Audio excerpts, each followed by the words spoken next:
The Triassic was a marvelous time to be a reptile.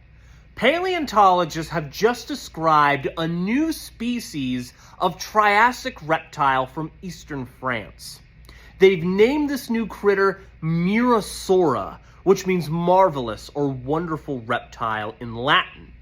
And Murasaura certainly was marvelous. It had a bizarre crest that ran along its back, just like its other weird cousin, Longosquoma. This structure was made out of keratin, the same stuff that your hair and fingernails are made out of. It's also the same material that makes up feathers. And these structures that Murasaura and Longosquoma share are very similar to feathers.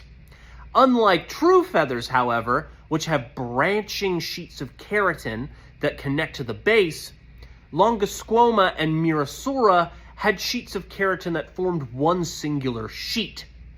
Paleontologists were also able to find preserved melanosomes in these crests in Murasaura.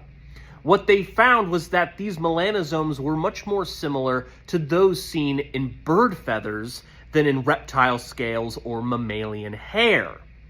Murasaura is part of a weird group of early branching reptiles called the trypanosaurs.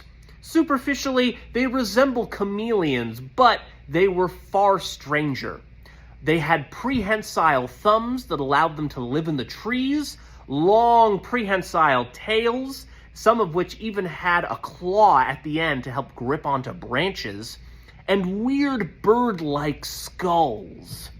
It's unclear how many trypanosaurs had these bizarre crests, but hopefully more fossils of animals like Murasaura will be discovered here fairly soon, giving us a new insight into just how weird the Triassic really was.